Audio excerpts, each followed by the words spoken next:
Alors, bienvenue à cette session obstétrique. Il y a 4 présentations qui sont assez indépendantes les unes des autres, donc je vous propose qu'on fasse la discussion à l'issue de chaque présentation. Et donc, la première étude qui va être présentée par Marc Bardou est un essai randomisé qui va évaluer l'intérêt d'une incitation économique des patientes en situation de précarité. C'est ça? C'est à peu près ça, voilà. À toi, Marc. Alors, merci à vous d'être là. Je vais essayer de réveiller l'attention en postprandial. Donc, je vais effectivement présenter le résultat d'un essai randomisé en grappe qui s'appelle l'étude NETRE, mes liens d'intérêt à peu près toutes les agences de régulation. Un préambule, les résultats sont préliminaires et j'insiste là-dessus, je vous expliquerai un petit peu plus tard pourquoi ils sont préliminaires.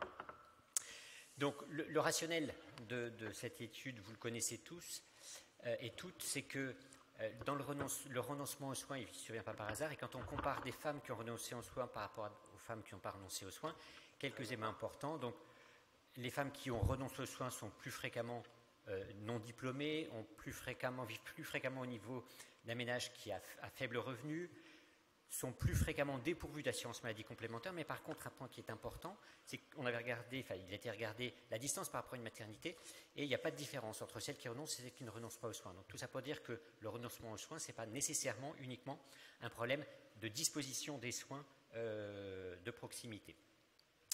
Ça, donc, sont les résultats de la cohorte précaire, donc, qui a été faite par Elias Ria et son équipe, qui montre que donc, la géographie des personnes, c'est l'étude qui est conduite en France. La géographie, c'est le pays de naissance, mais c'est des femmes suivies en France. Et cette étude montre que plus on avance en déprivation, donc 3 c'est pire que 0, et plus la probabilité de ne pas faire le suivi prénatal correct est importante.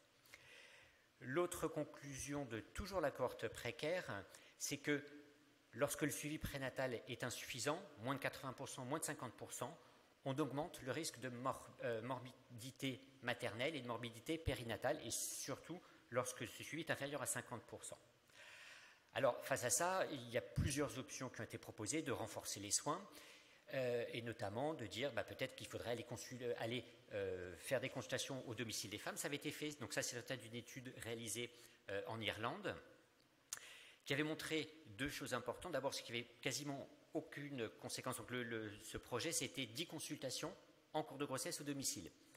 Quasiment aucun résultat sur le devenir de grossesse, et seulement 60% des consultations avaient été effectivement réalisées, ce qui est normal. Quand on est précaire, on a souvent un habitat qui est précaire, on n'a pas forcément envie que quelqu'un rentre chez nous. Les incitations économiques, je ne vais pas rentrer sur le principe général, c'est quelque chose qui suscite un certain nombre de réactions souvent négatives. Ça, c'est la première étude qui a été faite en France, c'est le projet fait par Yvan Berlin, qui a montré que les incitations économiques étaient associées à une augmentation du sevrage tabagique chez les femmes pendant leur grossesse. Et le volet qualitatif a montré que l'acceptation n'est pas toujours bonne et varie d'un pays à l'autre. Ceci étant dit, donc l'étude NETRE avait pour objectif de tester si des incitations économiques données en cours de grossesse, conditionnées au fait que les consultations programmées soient réalisées, pouvaient avoir un impact sur le devenir de la grossesse. Les objectifs secondaires, il y avait un volet qualitatif, la publication est soumise, et une étude coefficacité, bien évidemment, qui est conditionnée aux résultats de l'étude. Alors le schéma il était assez simple, donc comme je vous le dis, c'est une randomisation en grappe. La grappe, c'était des périodes dans les maternités, c'est-à-dire des périodes de 2 mois, avec un tirage au sort de chaque période pour éviter éventuellement les effets de bord, c'est-à-dire qu'on inclurait une femme en sachant que la semaine d'après, elle passerait dans le groupe intervention, lieu de contrôle. Donc les femmes dans le groupe contrôle, elles étaient suivies normalement, et les autres femmes, elles étaient suivies à la discrétion des obstétriciens, ou des sages-femmes. La seule différence, c'est qu'à la première consultation, on leur remettait une carte Mastercard, une carte prépayée, une carte donc de paiement, qui n'était pas créditée, et ensuite elles étaient créditées lorsqu'elles venaient aux consultations programmées. Une carte, pourquoi? Parce que je voulais quelque chose qui soit déconnecté de la nécessité d'avoir un compte bancaire, qui ne soit pas stigmatisant, que les femmes puissent utiliser là où elles avaient envie d'utiliser, comme elles le voulaient. Les seules choses qui avaient été faites, c'était que les achats en ligne étaient interdits, le retrait d'argent était interdit, c'est le CPP qui avait imposé ça. Notre calcul effectif, c'était, on a dit, sur les données de périnatalité, 18% des femmes précaires vont avoir une grossesse compliquée, avec la définition, c'était un accouchement entre 37 semaines, ou un poids inférieur à 2500 grammes à terme, et 12% chez les femmes en situation plus favorable. Et donc notre objectif était de réduire des 2/3 cette différence, donc d'avoir une réduction de 4%. Et pour ça, en tenant compte du fait qu'on était en grappe, en tenant compte d'un coefficient d'attrition, on avait prévu d'inclure 4000 femmes. Ça, ce sont les centres qui ont participé à l'étude, et ce qui est intéressant, c'est de voir qu'on a globalement couvert à peu près l'ensemble du territoire national. Donc on a sollicité 3917 femmes, il y en a 3777 qui ont été incluses, 130 qui ont refusé, 12 qui ont retiré leur retrait de consentement. On a eu au total, alors les chiffres ne sont peut-être pas tout à fait justes, 1984 femmes dans le groupe intervention, 1791 dans le groupe contrôle. On a 230 perdus de vue. Alors, on les avait anticipés. C'est pour ça que je vous dis que les résultats ne sont pas consolidés. C'est qu'on a prévu de récupérer ces femmes sur le SNDS par un mécanisme de chaînage probabiliste. Et on est en train d'extraire les données du SNDS. Les caractéristiques des femmes à l'inclusion. Alors, un élément intéressant, parce qu'on dit souvent ce qui est important. Quand je ne suis pas obstétricien, ce qui est important, ce n'est pas tant l'adéquation du suivi que le début précoce du suivi, et qui est bien évidemment une étude qui prend les femmes en charge alors qu'elles sont déjà venues consulter à peu d'impact. Et vous voyez que le terme moyen, la gestationnelle à l'inclusion, il était aux alentours de 14 semaines et le même dans les deux groupes. Donc sur le critère du moment principal, donc, qui était la réduction soit d'accouchements prématurés avant 37 semaines, soit des petits poids de naissance, on a eu 20,9% de complications dans le groupe contrôle, 16,8% dans le groupe intervention, avec donc un risque relatif de 0,73, donc on a réduit de 27% la probabilité de complication, avec un petit p qui est très significatif. Sur le terme à la naissance, alors encore une fois, ça ce sont les données qu'on a, donc on a une différence statistiquement significative, et surtout si on prend les accouchements en dessous de 32 semaines, on a une réduction de 17% du risque d'accouchement en dessous de 32 semaines, avec là aussi un petit p qui est très significatif. Alors, on peut s'intéresser qu'à la conséquence, on aime bien aussi savoir quels sont les mécanismes qui peuvent expliquer ça. Alors, on en discutera si vous voulez, sur l'adéquation, donc ça c'est l'adéquation du suivi, hein, donc c'est la proportion de femmes qui ont fait les consultations qui étaient programmées, avec donc en vert le groupe intervention, en rouge le groupe contrôle, et les consultations M4, M5, M6, etc. Et on voit qu'on a une meilleure adhésion au suivi prénatal dans le groupe intervention que dans le groupe contrôle. Alors, c'est un calcul qui est compliqué, mais je me suis rapproché encore une fois de ce qui avait été publié sur l'IESRI, sur la définition d'un suivi prénatal à 80% et à 50%. Si on définit, alors ça c'est un calcul qui a été fait sur les 1000 premières femmes qui avaient été incluses, on réduit de 31% le risque de suivi prénatal inadéquat à 80%, et on réduit de 77%, oui, le risque de suivi inadéquat défini sur moins de 50% des consultations qui sont réalisées. Alors, on utilisait des cartes de paiement, et l'intérêt, c'est que j'avais la possibilité de suivre la façon dont ont été utilisées les incitations économiques, à la fois sur la façon dont elles étaient utilisées et où est-ce qu'elles étaient utilisées, parce qu'on m'avait dit, quand l'étude a été un peu compliquée à monter, et on m'a dit, mais les femmes, si vous leur donnez de l'argent, elles allaient acheter de l'alcool, de la drogue, et aller en discothèque. Et on voit, c'est utilisé dans les supermarchés, dans les magasins d'habillement, dans les magasins d'alimentation, dans les pharmacies, et donc globalement une utilisation qui correspond à des besoins de la vie quotidienne. Et je ne vous présente pas là parce que j'ai pas mis la diapositive. Surtout, ce qui est intéressant, c'est qu'il n'y a pas eu de thésaurisation et que l'argent était vraiment utilisé au fil de l'eau. Ce qui veut dire que si on va avoir un impact, il ne faut pas dire à la fin de votre grossesse, je vous donnerai 300 €. Il faut dire à chaque consultation, je donne cette incitation. En conclusion, donc c'est une étude qui a suscité la controverse. Elle a été une première fois refusée par le CPP.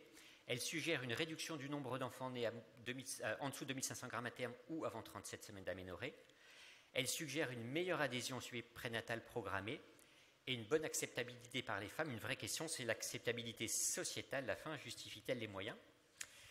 Merci au ministère de la Santé et de la Solidarité qui a financé l'étude, aux femmes qui ont accepté de participer d'en être, à tous les investigateurs, au GROG, avec certaines mentions particulières, pour ceux qui ont accepté d'accompagner le projet au début ou alors qu'il était très critiqué.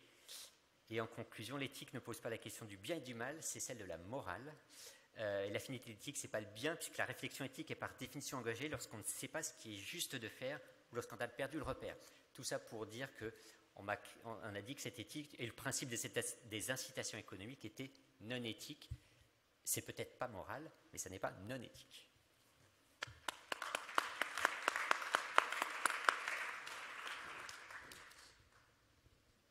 Marie? J'en profite tout de suite pour poser une question. Tu as déjà une idée, tu parlais en introduction d'une analyse médico-économique. Parce que finalement, ça doit être rentable. Alors, j'ai aucune idée, elle n'est pas faite encore, puisque, alors pour l'analyse médico-économique, on a prévu donc non seulement de récupérer les données des 230 femmes qu'on a perdues, alors ça fait 8%, mais ça va être important parce que celles qu'on a perdues, c'est-à-dire celles que vous avez perdues, peut-être qu'elles ont été moins bien suivies, qu'elles ont eu plus de complications. Et l'autre chose, c'est qu'on s'intéresse non seulement à la mère, mais à l'enfant, donc on a prévu d'évaluer la consommation de biens et de services médicaux sur l'année qui suit la naissance de l'enfant. Et donc ça, il faut qu'on récupère, et ça, c'est prévu donc pour la totalité des femmes par le biais du SNDS. Donc pour le moment, j'ai aucune idée sur l'analyse médico-économique. Marie? C'était ma question. D'accord. Moi, j'ai une question. Est-ce que vous avez... j'imagine que vous avez recruté les patientes assez tôt, en fait. Oui. Donc, vous avez pu les suivre. Est-ce que le nombre de patientes que vous arrivez à avoir jusqu'au bout, est-ce que du coup... Enfin, vous perdez combien de patientes au fur et à mesure? C'est-à-dire que les patientes vont jusqu'au bout du suivi à partir du moment où vous leur donnez des sous, ou vous avez quand même l'impression que vous en perdez? Et celles que vous perdez, est-ce qu'elles ont un profil particulier? Alors, on en a perdu, puisque les perdues de vue, c'est celles pour lesquelles on n'a pas d'information sur l'accouchement. Oui, vous avez perdu complètement. Voilà. Mais il y en a que vous n'avez pas perdu, mais qui ne sont peut-être pas allés chercher remplir leur carte à chaque fois, en fait. Mais c'est-à-dire qu'elles ne sont pas venues à la consultation. Alors ça, c'est l'information sur les consultations non faites. Et donc les consultations non faites, on a globalement 80% des consultations qui sont honorées. Et chez les femmes qui étaient dans le groupe contrôle, surtout en début, on est franchement 10 points en dessous. Et donc parmi celles qui étaient dans le groupe du coup où il y avait la carte, oui. Est-ce que du coup vous avez un profil particulier des patientes qui vont pas venir chercher ou vont pas venir en consultation? Alors, je n'ai pas la réponse à cette question. Globalement, j'ai pas regardé par exemple si c'est faire la même chose que précaire, ce qu'a fait Elie, mais le faire dans ce groupe-là. Oui. Alors, nous, notre définition, c'était la couverture médicale, puisqu'il fallait quelque chose qui soit facilement identifiable. Globalement, un des écueils, c'est qu'on ne voulait pas que les obstétriciens ou les sages-femmes qui voyaient les femmes en consultation aient à leur poser des questions sur leur statut socio-économique, sur leur couverture. Donc, c'était la couverture, c'était l'ACMU ou l'aide médicale d'État. Et après, à ce stade-là, je ne peux pas répondre si celles qui sont perdues de vue, celles qui n'ont pas fait le suivi, sont différentes. Est-ce qu'elles habitent plus loin de la maternité? Est-ce que c'est un problème ethnique? Est-ce que c'est un problème... Je n'ai pas la réponse. Est-ce qu'il y a d'autres questions? Oui. Juste pour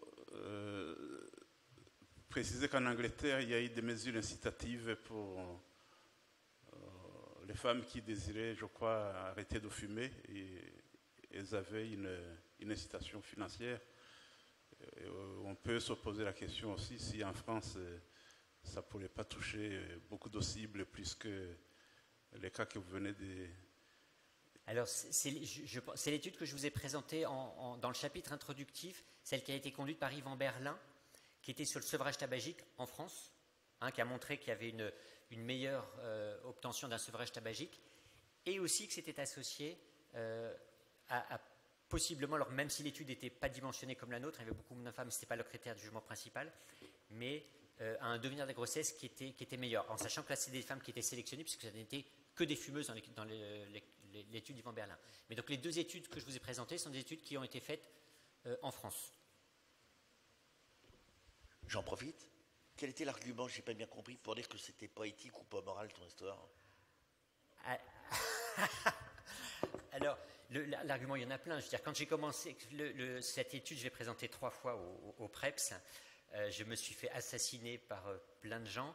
Globalement, c'était de dire, mais il n'est pas éthique d'introduire une relation commerciale entre les femmes et les patientes. Ça a été de dire, mais les femmes sont déjà couvertes, elles ont déjà, puisqu'elles bénéficient des aides sociales, elles ont déjà tout. Et en plus, il faudrait qu'on leur donne de l'argent. il y a eu, mais la femme va toucher 30 euros, avec le médecin, il touche 25 euros pour la consultation, donc c'est pas normal que la femme soit plus payée que le médecin. Enfin bref, j'ai eu toute une série d'arguments. Après, j'ai eu, plutôt que de leur donner de l'argent, peut-être il faudrait leur payer des soins d'esthéticienne ou une séance de coiffure. Et c'est le CPP qui a interdit qu'elles puissent retirer de l'argent et qu'on puisse donner de l'argent liquide aux femmes, parce qu'on sait qu'elles ne savent pas le gérer, c'est évident. Voilà. Et je pense qu'effectivement, c'est pour ça que j'ai mis la fin. Je crois qu'il y a eu une vraie confusion entre l'éthique et la morale. Et on a le droit de dire, je suis opposé, moralement, je suis opposé parce que c'est quelque chose qui ne me gêne pas, mais en termes d'éthique, les femmes avaient le même suivi. C'est-à-dire qu'en dehors des incitations, on n'intervenait en rien sur le suivi. On a vraiment, je pense que c'est ce que j'appelle des essais pragmatiques, c'est-à-dire qu'on n'a rien standardisé. Le suivi, on n'intervenait pas. C'est vous faisiez ce que vous vouliez, et la seule chose, c'est qu'on incitait pour les consultations. Et dernier point, j'avais prévu de dire, on va aussi faire une incitation pour les échographies obstétricales. Et Philippe de Ruel, avec qui j'ai discuté le projet avant, me dit non, mais les échographies, elles viennent. Et effectivement, on n'a aucune différence sur l'adhésion aux échographies obstétricales. Donc ça veut bien dire que, en fait, il y a quelque chose qui est intéressant, on vient, quelque chose qui est perçu comme étant moins intéressant, on ne vient pas. Et c'est le principe de l'économie comportementale, c'est face à une contrainte, le fait de devoir se déplacer, eh bien on essaie de remettre une gratification pour rééquilibrer la balance entre la contrainte et le bénéfice. Très bien. Pas d'autres questions, bravo, très belle étude. Merci. Bravo. Merci.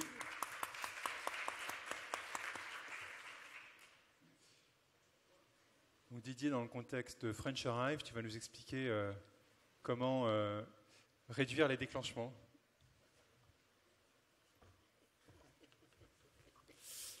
Oui, donc je remercie bien sûr le comité d'organisation de me permettre d'être complètement à contre-courant, hein, mais c'est mon côté vintage, donc je vais vous parler de comment réduire les déclenchements artificiels du travail. Alors tout d'abord, un état des lieux. L'induction artificielle du travail, c'est quand même quelque chose d'extrêmement fréquent de par le monde, mais si on regarde la situation française, c'est quand même 22% des accouchements, même un peu plus de 22%, sur l'enquête nationale périnatale de 2016, ce qui représente environ 175 000 femmes chaque année. Alors on a vu qu'il y avait eu une augmentation très très franche à partir des années 90, avec une pseudo-stabilisation depuis 95, mais quand même avec une petite tendance à l'augmentation. Mais ce qui veut dire quand même que d'un point de vue ratio, on a une femme sur 4 à une femme sur 5 qui relèverait dans notre pays d'une indication médicale à induire artificiellement le travail. Si on se compare aux données européennes, voilà un instantané de Européristat 2010, eh bien on voit que finalement il n'y a que seulement 6 pays en Europe, dont les données sont disponibles, qui ont un taux d'induction qui est supérieur à l'induction réalisée en France. Et si on regarde ce qui se passe dans les pays nordiques, alors est-ce que c'est une démarche exemplaire ou pas, on peut en discuter, mais en tout cas, les 4 pays nordiques, donc le Danemark, la Finlande, la Suède et la Norvège, ont des taux beaucoup plus bas que les taux français en termes d'induction artificielle du travail, avec des taux compris entre 13 et 18%. Et ces chiffres-là font complètement miroir finalement au taux de césarienne, puisque quand on regarde les taux de césarienne, en particulier les pays qui sont en capacité de maîtriser le taux de césarienne, voire même de le baisser entre les rapports 2004 et 2012, en particulier pour la Finlande et la Suède, eh bien ce sont les mêmes pays qui ont ces taux très bas de césarienne, qui ont des taux très bas d'induction artificielle du travail. Mais avant le comment réduire le taux de déclenchement, on va finalement se poser la question autrement, c'est-à-dire pourquoi réduire le taux de déclenchement, ou même pourquoi ne pas du tout réduire le taux de déclenchement. Et ça, c'est suite effectivement à cette énorme étude randomisée contrôlée, plus de 3000 patients dans chaque bras, publiée en 2018, sur l'induction artificielle du travail à 39 semaines dans une population considérée à bas risque. On est d'accord, non? Oui, bah, c'est quand même, oui, c'est champignons atomiques. Et donc comparé à l'expectative. Alors ce que les auteurs voulaient démontrer, c'était une amélioration des données néonatales. Malheureusement, ils n'ont pas réussi à nous convaincre de cela, puisque le critère composite, il y avait le petit coup de ballon dans le pif à la naissance, et c'était finalement seulement le petit coup de ballon dans le pif à la naissance qui faisait la différence entre les deux groupes. Donc les gens sérieux comme vous et moi, savons très bien qu'effectivement, le critère de jugement principal n'a pas été démontré, mais dans les critères de jugement secondaire, ce qui est assez remarquable et incroyable, c'est que dans ce pays, l'Amérique du Nord, les États-Unis, où le taux national d'épisiotomie, de césarienne, lapsus révélateur, de césarienne qui est à 33%, eh bien, on obtient dans cette population de nullipares des taux de césarienne incroyables. Dans le groupe induction, on est à 18%, alors que dans le groupe expectative, on est à 22%, et c'est significatif. Donc CQFD, la messe est dite, il faut déclencher tout le monde à 39 semaines d'aménorrhée. Alors, peut-être qu'on peut se poser la question différemment. C'est-à-dire que peut-être, effectivement, aux États-Unis, avec les pratiques qu'ils ont, avec les populations qu'ils ont, avec le niveau de compétences qu'ils ont, peut-être que c'est une démarche qui fonctionne chez eux. Regardez ce travail qui est une analyse en population sur près de 150 000 accouchements à bas risque, nullipares et multipares. Regardez un petit peu, si on compare les situations de score cervical défavorable, donc c'est un papier qui a été publié en 2014, on voit qu'effectivement, à 38 et à 40 semaines, vous augmentez de 10% en chiffre brut, donc une femme sur 10 en plus de césarienne lorsque vous attendez plutôt que quand vous déclenchez, et à 39 semaines, vous multipliez par 3 le taux de césarienne, que ce soit chez les multipares comme chez les nullipares. Ceci, moi personnellement, d'abord je pense que ces taux de césarienne sont prohibitifs, mais en plus, dans des populations à bas risque, encore une fois, on est dans des populations à bas risque, on n'est pas dans des populations de niveau 3.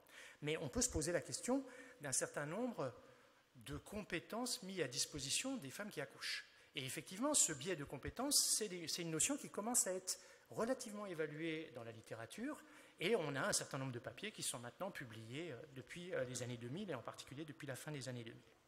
Alors en effet, quand on regarde les systèmes d'organisation de la permanence des soins, on est sur des systèmes totalement différents entre les États-Unis et la France.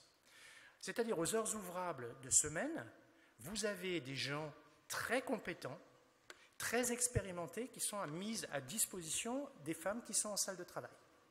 Ça, c'est la situation nord-américaine. En France, vous avez des praticiens compétents et dans l'immense majorité des cas bien formés, la journée aux heures ouvrables de semaine, qui sont mis à disposition des femmes en travail. Par contre, la nuit et les jours fériés et les week-ends, en France, c'est la même chose. C'est-à-dire que les femmes ont un niveau de compétence quasiment équivalent à celui qu'elles rencontrent aux heures ouvrables la semaine. Alors que, par contre, en Amérique du Nord, la nuit, les week-ends et les jours fériés, eh bien, c'est des juniors, plus ou moins bien formés, et surtout peu expérimentés, qui est le niveau de compétence qui est mis à disposition des femmes qui travaillent. Et ceci est très important parce que aujourd'hui, quand on regarde l'analyse de la répartition nictémérale des accouchements, il y a des biais très importants avec le taux de césarienne programmée, avec le taux d'induction du travail. Donc plaçons-nous dans une analyse de cette répartition nictémérale spontanée des accouchements dans une ère où il y avait moins de 2% de césariennes dans notre pays et à l'époque où l'oxytocine n'existait même pas. Donc ce travail, il est remarquable, je vous incite à le lire, ça s'appelle L'heure de naissance, ça a été publié en 1953 par Marie-Françoise Gauquelin, sur l'analyse de la casuistique INSEE de 1950. Donc c'est extrêmement sérieux. Et qu'est-ce qu'on voit? C'est que quand on laisse les femmes accoucher spontanément, la grande majorité des femmes vont accoucher en dehors des heures ouvrables, c'est-à-dire la fameuse période où en Amérique du Nord, ce sont des juniors plus ou moins bien formés et peu expérimentés qui sont mis à disposition en termes de compétences pour les femmes qui accouchent. Mais à la rigueur, peu importe. Tout ça, c'est de la supputation. Donc, ce qu'il faut faire pour répondre à cette question, c'est-à-dire à la validité externe de cette étude champignon atomique, eh bien, il faut que l'on fasse ce travail de French Arrive et donc incluer, pour les centres qui incluent, c'est absolument indispensable parce que sinon, à l'instar de ce que voulait faire le Turnbridge Trial en 2000, c'est-à-dire nous imposer des méthodes de travail nord-américaines, on verra la même chose sur le déclenchement et personnellement, je ne suis pas client.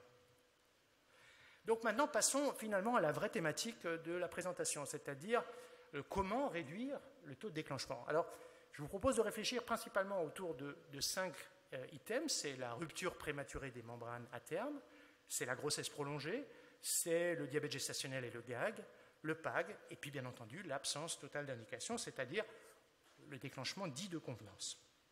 Allons-y pour la rupture. Alors si on regarde les recommandations pour la pratique du CNGOF de 2020, on se rend compte que finalement, cette rupture prématurée des membranes à terme, c'est quelque chose d'assez fréquent. Ça concerne à peu près 10% des femmes qui entrent en travail. Donc, c'est notre pratique quotidienne. Et donc, ça peut avoir un poids très important en termes de déclenchement si on est plus ou moins interventionniste, c'est-à-dire où est-ce qu'on va placer le seuil et le cut-off de cet interventionnisme. On considère que c'est plus ou moins normal dans les 12 heures qui précèdent la mise en travail et que par contre, au-delà de 12 heures, on augmente le risque infectieux, ça justifie l'antibioprophylaxie. Tout ça, c'est tout à fait raisonnable et plein de bon sens.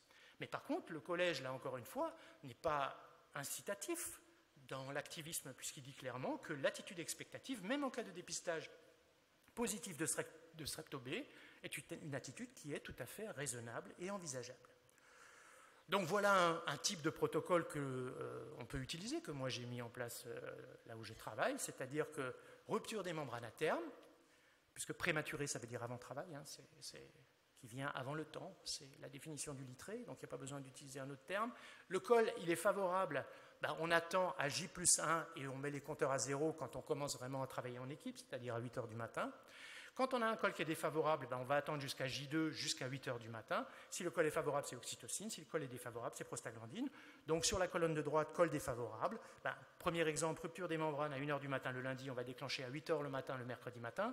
Et l'exemple 2, rupture des membranes à 14 h le mardi, on va déclencher à 8 h le jeudi matin.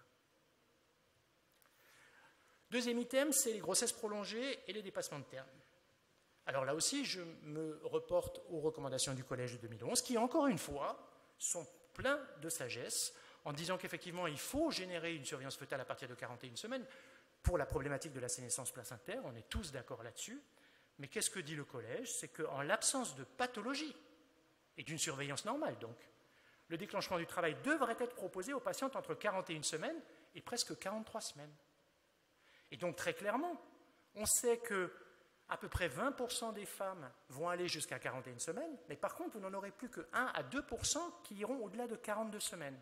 C'est-à-dire que chaque jour qui passe entre 41 et 42 semaines, vous diminuez votre taux global d'induction du travail dans votre pratique de 2 à 3% chaque jour.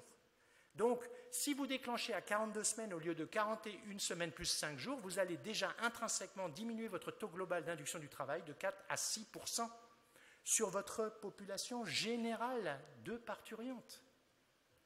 OK? Donc, attendez 42 semaines sous surveillance. Keep calm.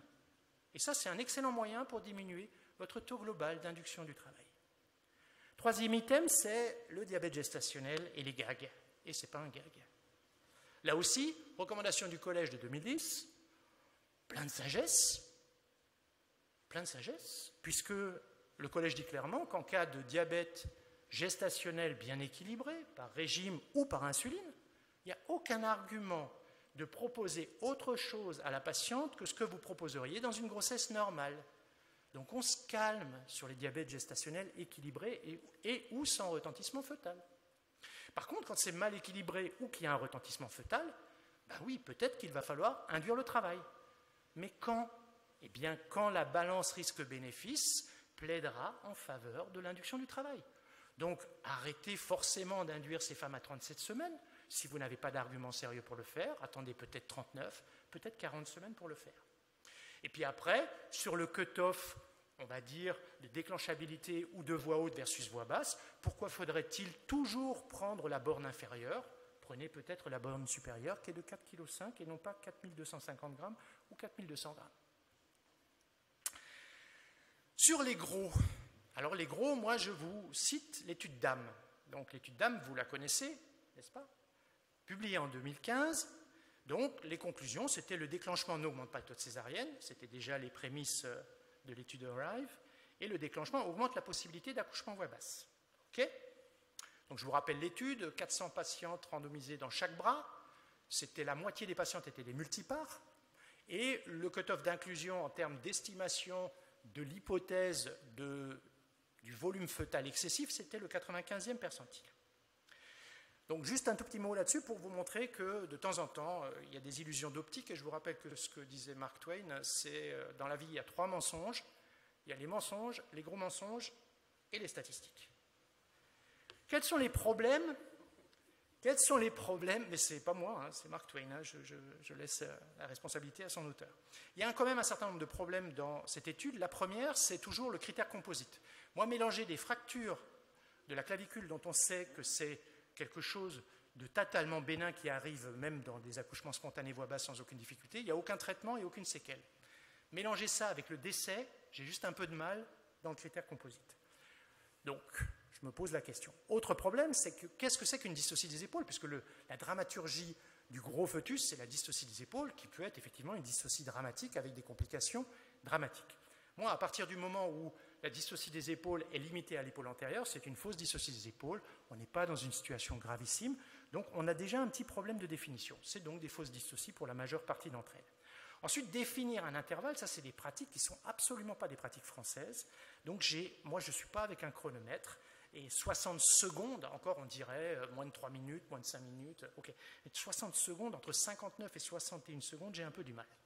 Et puis après, sur la cure même de la dystocie des épaules, c'est la fameuse manœuvre de Rubin que tout le monde connaît bien sûr dans cette assemblée. Je vous invite à aller sur Internet et vous allez voir ce que c'est que la manœuvre de Rubin, et je vous assure que jamais une dystocie grave des épaules ne pourra être résolue grâce à la manœuvre de Rubin. Alors, tout ça, pourquoi? Finalement, on ne sait pas combien il y a eu de Jacquemet dans cette étude, que les fractures sont principalement des fractures de clavicule, et que c'est ça qui fait le poids du critère composite, et qu'au final, qu'est-ce qu'on a vraiment évité en tant que manœuvre sur la dystocie des épaules? C'est les macroberts, on a évité 10 macroberts en déclenchant artificiellement le travail. Et puis surtout, bien entendu, on ne change rien au niveau du taux de césarienne. Par contre, regardez le taux de césarienne dans cette population, encore une fois, ce n'est pas que des nullipares, hein. La moitié de la population, c'était des multipares. Vous voyez que des taux de césarienne à 30%, et puis on ne connaît pas le taux de césarienne des différents centres qui ont inclus cette étude. Par contre, la seule chose qui est vraiment claire, c'est qu'effectivement, ça augmente la temporalité d'utilisation de la salle de naissance, puisque vous voyez qu'on multiplie quasiment par 2 le temps d'occupation des salles de naissance, ce qui peut poser quand même un certain nombre de problèmes organisationnels au quotidien. Concernant les PAG, avant-dernier point de la discussion, recommandation du collège de 2013 qui dit que si on prend l'ensemble des petits pour l'âge gestationnel, on peut éventuellement déclencher. Oui, peut-être. Après, c'est le problème. Qu'est-ce que c'est qu'un petit pour l'âge gestationnel? Est-ce que c'est un 10e percentile? Est-ce que c'est un premier percentile? Et même quand c'est un premier percentile, est-ce qu'on est à 2 déviations standards, 3 déviations standards, 4 déviations standards? Bon, peu importe. En tout cas, la porte est potentiellement ouverte à un déclenchement. Mais que dit le collège quand on va un peu plus loin? C'est qu'avant 32 semaines, il plaide très fortement pour la conservation, c'est-à-dire le traitement non-induction du travail. Qu'à partir de 32 semaines, la naissance ou l'expectative sont 2 options possibles, donc ça veut dire que l'expectative est possible. Et puis le collège dit qu'à partir de 37 semaines, une naissance peut être envisagée, donc arrêtez de vous dire qu'il faut déclencher les PAG à 37 semaines, c'est une possibilité, ça n'est pas une obligation. Et puis le collège dit bien qu'il faut tenir compte d'un certain nombre de paramètres, fœtaux, obstétricaux, les antécédents, etc. Dernier item, c'est sans indication. Ça va être vite fait, hein, puisqu'on en a déjà parlé avec Arrive et French Arrive. Donc on va s'arrêter là. Pour moi, quand il n'y a pas d'indication, la seule possibilité d'aller vers un déclenchement, c'est d'abord sur une demande maternelle avec un score cervical très favorable, c'est-à-dire supérieur ou égal à 7. En dehors de ça, pour moi, à ce jour, il n'y a pas de possibilité. Maintenant, il faut s'évaluer. C'est un principe de base en médecine, et il faut bien entendu appliquer ces principes de base médicale à l'obstétrique également. Donc, jusqu'à il y a peu, jusqu'à ce début d'année, il n'y avait pas d'outils, hormis la fameuse classification de Nipita, mais qui était en fait un copier-coller de la classification de Robson, qui était absolument inutilisable et inapplicable. Et d'ailleurs, la preuve, c'est qu'en 10 ans, il n'y a eu aucune diffusion de cette classification. Eh bien, on a publié un outil qui va vous permettre de vous évaluer en termes de déclenchement, voir quel est le poids de chaque groupe, et après, éventuellement, analyser votre taux de césarienne dans chaque groupe. Donc cette classification de Grenoble, il y a 8 groupes qui sont totalement inclusifs, c'est-à-dire que chaque patiente va pouvoir être classée dans un groupe et qui vont être mutuellement exclusifs, c'est-à-dire qu'aucune patiente ne pourra être classée dans 2 groupes. Elle est basée seulement sur 5 critères obstétricaux qui sont donc disponibles dans tous les dossiers obstétricaux. Elle est simple, robuste, reproductible, et elle utilise des données disponibles dans chaque dossier obstétrical. Alors c'est une évaluation des pratiques, ce n'est pas un score d'induction du travail, d'accord ? Ça va permettre effectivement des comparaisons temporelles, c'est-à-dire quelle était ma répartition des pratiques autour de l'induction artificielle du travail en 2010 et puis aujourd'hui en 2022, mais également des comparaisons géographiques au niveau d'un réseau, au niveau national, voire au niveau international. Et c'est intéressant parce que ça permet une standardisation de l'analyse des pratiques, et donc cette standardisation, on l'espère, devrait aller vers une amélioration de la qualité des soins. Et donc c'est d'utilisation extrêmement simple, vous posez cette question, c'est-à-dire est-ce que c'est une grossesse multiple? Si la réponse est oui, c'est un groupe 1, non. Deuxième question, est-ce que c'est un siège? Oui, groupe 2, non. Est-ce que c'est un préma? Groupe 3, j'ai presque fini, etc., etc. Et vous arrivez effectivement à la dernière question, vous n'avez pas d'indication, et donc c'est un groupe 8. Donc c'est extrêmement facile, totalement inclusif, mutuellement exclusif. Et puis aussi, il y a une réflexion, finalement, on a parlé avant du coût économie, mais déclencher, ça coûte. Alors ça coûte bien entendu dans les dispositifs que vous allez utiliser, et ce n'est pas des dispositifs qui sont... ça ne vaut pas le prix d'un chewing-gum, comme disait l'autre. Et puis après, vous avez un taux d'occupation de vos salles de naissance qui va être considérablement augmenté. Dans l'étude de Grobman, c'est plus 30% de temps d'occupation, et dans l'étude d'âme, le temps d'occupation est multiplié par 2. Après, sur le temps total d'hospitalisation, là, c'est un peu discordant. Il ne semble pas qu'il y ait une augmentation majeure du temps d'hospitalisation. Mais en tout cas, pour une maternité standard à la française, qui fait 2000 à 3000 accouchements, le surcoût annuel d'une politique libérale versus une politique restrictive de déclenchement, le différentiel peut aller jusqu'à plusieurs dizaines de milliers d'euros. Donc en conclusion, jusqu'à nouvel ordre, primum non nocere. L'induction artificielle du travail, c'est une médicalisation. Et une démarche médicale, ça doit être basé sur des indications et sur une évaluation de la balance risque-bénéfice. Il y a un problème organisationnel et un coût à une pratique libérale du déclenchement. Et puis ensuite, il faut qu'on s'évalue. Donc vous avez aujourd'hui une classification, et le mot de la fin, c'est « keep calm ». Merci. Est-ce qu'il y a des questions dans la salle? En attendant... C'est quoi ton taux de césarienne à 38 semaines sur un nullipare, à 39 semaines par semaine, 39, 40, 41? J'ai pas compris ta question. Je te demandais quel était le taux de césarienne chez toi à 38 semaines, 39 semaines, 40, 41.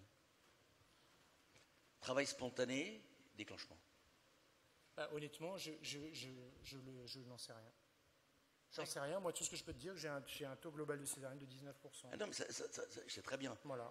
J'ai un taux de déclenchement de 18%. Mais juste, je suis d'accord. C'est remarquable, mais tu vas regarder. Oui, je vais regarder. Tu vas voir que ton taux de césarienne à 38 semaines... Tu me laisses jusqu'à lundi pour te répondre? J'ai pas de problème. À 38 semaines, ton taux de césarienne sera plus bas qu'à 39. À 39, sera plus bas qu'à 40. Et à 40, plus bas qu'à 41. Toutes les papiers... Tu veux dire les césariennes en cours de travail? En cours de travail ou dans les déclenchements? C'est quand tu fais un déclenchement. Je ne sais pas, quand tu fais tes césariennes... Non, quand tu fais un déclenchement. Mais moi, la quasi-totalité des césariennes programmées, on les fait au plus tard à 40 semaines. Donc ça veut dire que de toute façon, à 41 semaines, je n'ai plus que les césariennes en cours de travail. Et donc j'ai moins de césariennes à 41 semaines qu'à 39. Non, on ne parle pas des césariennes programmées. Je te parle des césariennes au cours de travail et des césariennes au cours déclenchement. Okay. Et tu verras que ton taux de césarienne sur un déclenchement à 41 semaines est plus élevé qu'à 38. Et qu'à 38, à 39, il est plus élevé qu'à 38. À 40, plus élevé qu'à 39. C'est-à-dire que si tu veux abaisser ton taux de césarienne, il faut que tu déclenches plus tôt. Même à 18%. Regarde tes chiffres. Je regarderai, je te dirai. Laisse-moi jusqu'à lundi pour te répondre. Mais je ne suis pas du tout persuadé de ça. Du coup, il faut faire l'essai randomisé, politique restrictive versus politique pas restrictive. Non, ce qu'il faut déjà, c'est finir l'étude French Arrive. On a beaucoup de mal à inclure. Donc ça, c'est un mot d'ordre. Il faut absolument inclure pour qu'on puisse répondre à cette question. Mais la question de dire est-ce qu'une politique restrictive du déclenchement est bénéfique en termes de santé pour la mère et pour l'enfant, il faut l'évaluer quand même. Oui, c'est compliqué de répondre d'un point de vue général. Maintenant, les indicateurs, tout dépend des indicateurs qu'on prend. On a essayé de voir sur des indicateurs néonataux, c'est extrêmement difficile de montrer une différence. Par contre, voilà, des chiffres tels que des durées d'hospitalisation, des durées induction ou le temps passé en cours de travail ou le taux de césarienne, ça, ce sont des indicateurs qu'on peut surveiller plus facilement. Est-ce qu'il y a d'autres questions? Je les ai scotchés. Non. C'est trop vintage. Bon, juste un commentaire quand même, la diapo avec les niveaux de compétences. Ouais. Tu as mis l'homme avec les compétences les plus élevées les autres, donc je pense qu'il faut harmoniser, il faut mettre des hommes et des femmes partout. Ah ben tu as vu que sur la version française, je n'ai mis que des femmes. Non, là, non, sur la diapo, oui. où tu as mis 2 jours Eh et bien, demi. tu n'as pas bien regardé la diapo, je pourrais te passer le diaporama si ça t'intéresse. Tu verras que sur la colonne France, j'ai mis une femme, Oui. très jolie d'ailleurs, Ouais. et je n'ai mis Aux que des femmes. États-Unis, tu as mis. J'ai mis un vieux monsieur grisonnant, oui, mais c'est vrai que la génération d'avant, c'était quand même principalement des hommes. Ce qui n'est plus le cas aujourd'hui. Est-ce qu'il y a une dernière question? Non? Eh bien, on va Merci enchaîner beaucoup. sur Thomas Schmitz qui va nous présenter les résultats de bêta-dose.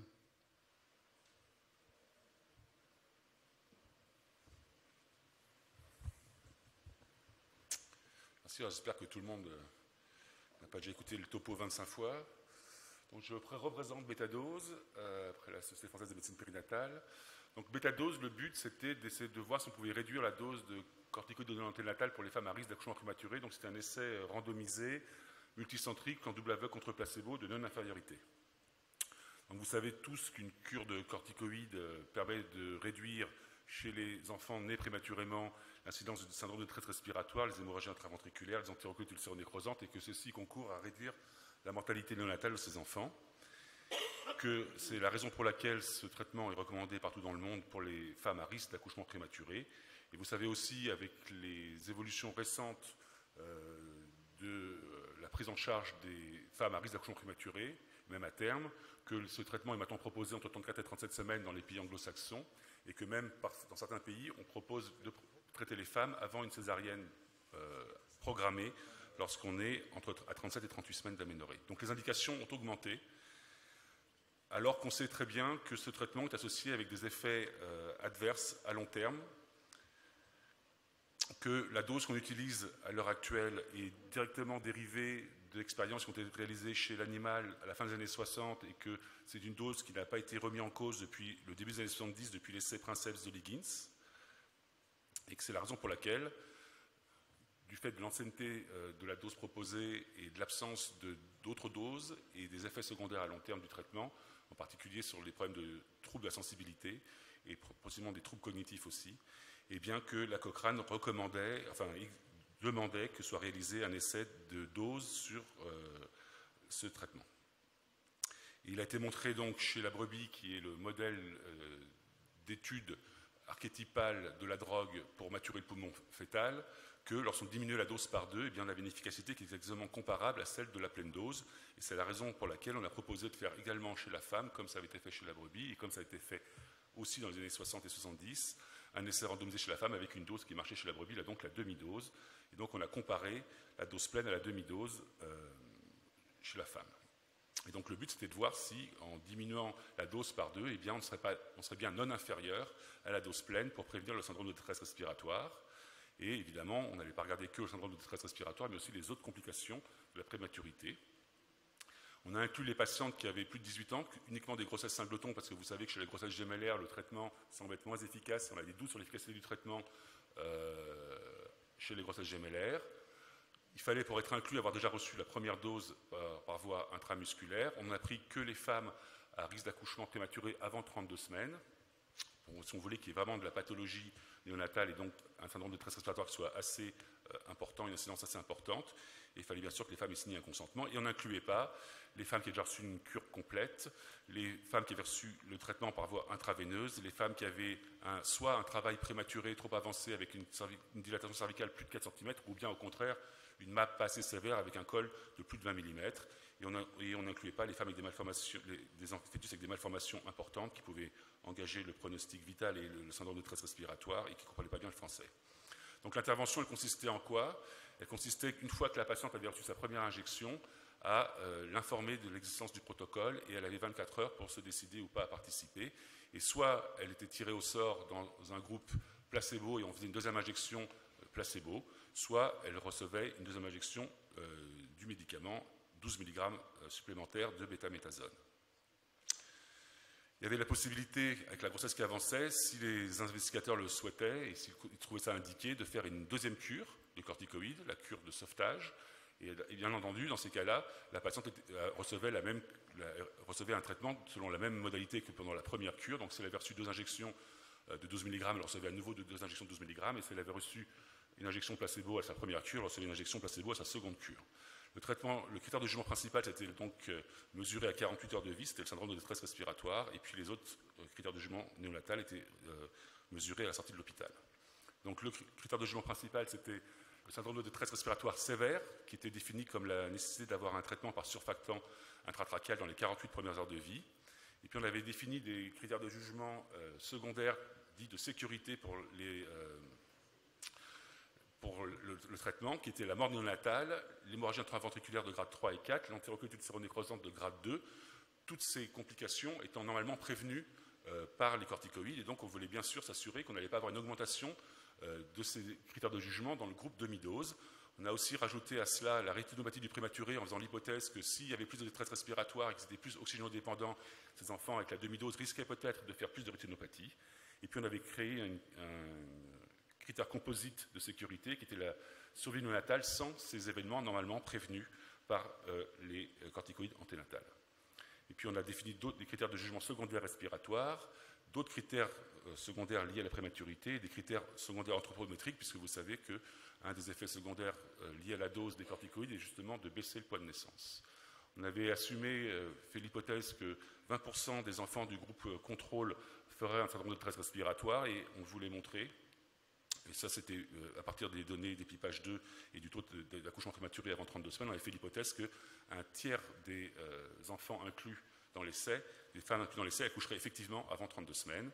Et pour préserver 67% de la borne supérieure de l'intervalle de confiance historique du traitement par rapport à un placebo, eh bien, ça faisait une marge de non-infériorité à 4%, et donc un risque relatif à 1,20%. Ça veut dire que pour considérer que c'était non inférieur, il fallait que l'intervalle de confiance qu'on observerait dans le groupe demi-dose ne soit pas supérieur à 4% par rapport au groupe pleine dose.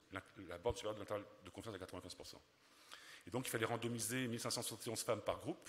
Pour montrer cela, on avait fait l'hypothèse qu'il y aurait 3% de perdu de vue, donc il nous fallait 3250 femmes pour mener à bien les analyses statistiques. Donc je vais vous montrer des analyses statistiques en intention de traiter et en pair protocole pour le critère de jugement principal, et toutes les autres analyses sont que en intention de traiter. Et puis des analyses en sous-groupe sont l'âge gestationnel à la randomisation, avant ou après 28 semaines, c'était stratifié sur avant 28 semaines, l'âge gestationnel à la naissance, avant 28, entre 28 et 32 et après 32, et selon le sexe de l'enfant, puisque vous savez que les corticoïdes seraient une efficacité qui dépend du sexe et plus efficace chez les garçons. Donc voici les centres qui ont participé. Donc toute la France aussi a participé. On avait 37 maternités de type 3 en France. L'essai s'est déroulé entre 2017 et octobre 2019, dans que les maternités de type 3 évidemment, puisque la deuxième injection était tirée au sort de la maternité type 3 parce qu'on était avant 32 semaines. 3244 patientes ont pu être randomisées, 1620 dans le groupe demi-dose, 1724 dans le groupe contrôle. Et lorsqu'on élimine les patientes qui ont retiré leur consentement après avoir signé les morts fétales in utero et les enfants perdus de vue, ou qui sont morts avant qu'on puisse faire l'évaluation, eh bien, on avait 1567 enfants dans le groupe intention de traiter, en intention de traiter dans le groupe demi-dose, et 1574 en intention de traiter dans le groupe pleine dose. Et ça fait, quand on regarde ceux qui ont bien suivi le protocole, où l'injection a bien été donnée comme il fallait en placebo et pas à nouveau en traitement, qui a bien été fait par voie intramusculaire, pas par voie intraveineuse, que les indications ont bien été respectées de randomisation, 1481 et 1457 enfants en pair protocole. Donc, les caractéristiques des femmes dans les deux groupes, la randomisation, comme dit souvent Patrick, la randomisation a fait le job. Donc, les groupes sont tout à fait équivalents pour tous les critères les caractéristiques de base. Ce qui est intéressant de voir, c'est quelles sont les indications du traitement. Vous voyez que l'indication majeure, c'est la MAP, avec 44-43% des indications, 20% de rupture, 10% à 12% de prééclampsie, 10% à peu près de retard de croissance, et puis 10% de saignement, 3% d'indications autres. Ce qui est très intéressant aussi, c'est de voir qui a été randomisé dans l'essai, et de voir que les investigateurs n'ont pas eu peur d'inclure des femmes avant 28 semaines, et donc ils ont eu confiance dans le rationnel. 40% des inclusions ont eu lieu avant 28 semaines. Et là, ce qui est aussi intéressant de voir, c'est à quel terme ont accouché les patientes, toujours en 2007 et 2019. Et vous voyez qu'il y a un peu moins de 10% de naissances avant 28, 20% de naissances entre 28 et 32, mais qu'il y a 30% de naissances entre 32 et 37 et plus de 40% de naissances à terme. Donc on peut quand même noter qu'entre 2007 et 2019, encore une fois, 40% des enfants ont été traités pour rien. Et que finalement, on avait espéré 33% de naissances avant 32, vous voyez qu'on n'en est qu'à 30%. Et puis, vous voyez aussi que c'était une des recommandations en 2016 de la DRPC sur la prématurité. Il n'y a eu que 3% de cures de secours. On avait dit que ce n'était pas recommandé, ou que c'était fait dans le cas exceptionnel. Et une autre recommandation qui était faite aussi pour les RPC de 2016 du collège, qui était importante, c'était qu'on allait encourager au sulfate de magnésium pour les moins de 32 semaines. C'était recommandé qu'un grade A. Et vous voyez que sur les 30% d'enfants qui sont nés avant 32 semaines, a priori, il y en a quand même une grande majorité, 26%, 27%. Donc quasiment 90% des enfants nés avant 32 semaines ont reçu du sulfate de magnésium, puisqu'on ne le donne pas après 32 en France. Alors, qu'est-ce que ça a donné pour le critère de jugement principal? Eh bien, vous voyez que dans le groupe demi-dose, on a observé 20% d'enfants qui ont fait un syndrome de détresse respiratoire et qui ont donc nécessité du surfactant, et que dans le groupe pleine dose, on a eu 17,5% des enfants, alors qu'on attendait aussi, là, dans le groupe contrôle, 20%. Donc, c'était un peu moins qu'attendu dans le groupe contrôle que prévu. 17,5% des enfants ont donc fait une détresse respiratoire. Ça fait une différence de risque de 2,4%. Et vous voyez que la borne supérieure de l'intervalle de confiance est au-dessus de 4%, à 5,2%. Mais vous voyez aussi que l'intervalle de confiance comprend le 0, donc il n'y a pas de différence significative entre les deux groupes, mais la borne supérieure de la non-infériorité est franchie, et donc on ne peut pas conclure à la non-infériorité dans la population en attention de traité. Et vous voyez que malheureusement aussi, lorsqu'on regarde en paire protocole, on a 20,3 versus 18,1, ça fait 2,2% de différence de risque d'avoir un syndrome de détresse respiratoire avec du surfactant, et que là encore, l'intervalle de confiance comprend le 0, donc il n'y a pas de différence significative entre les groupes.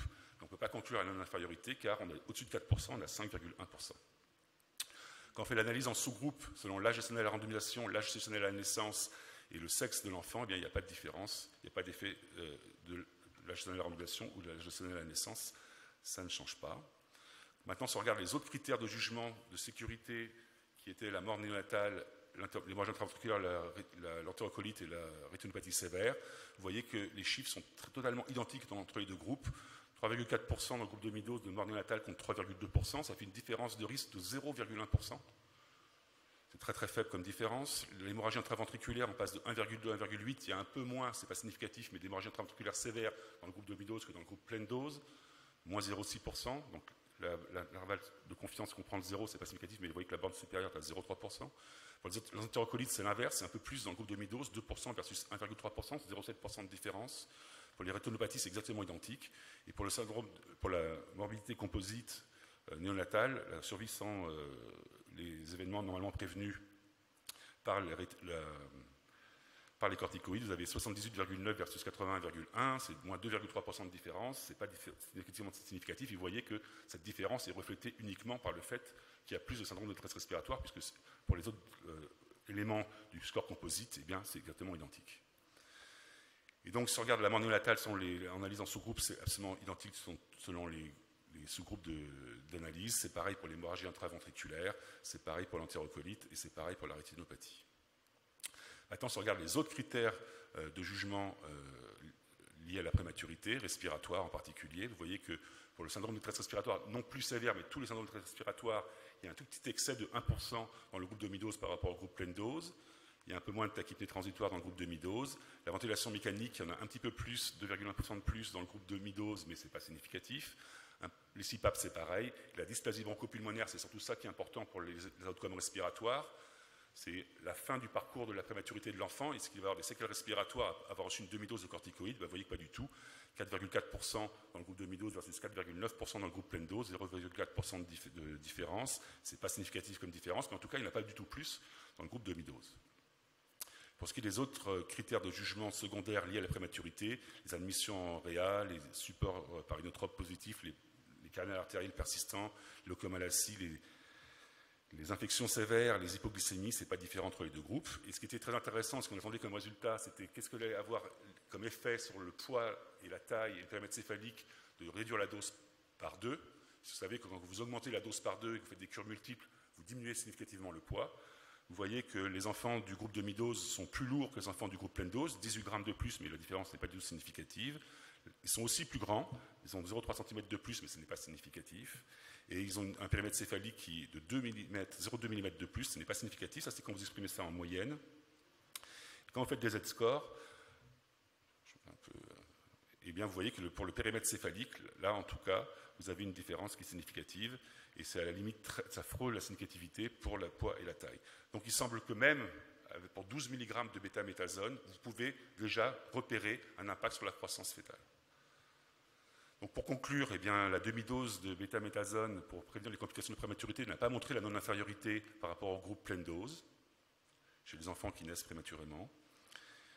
Que les autres complications de la prématurité, incluant celles normalement prévenues par les corticoïdes, ne diffèrent absolument pas entre les deux groupes.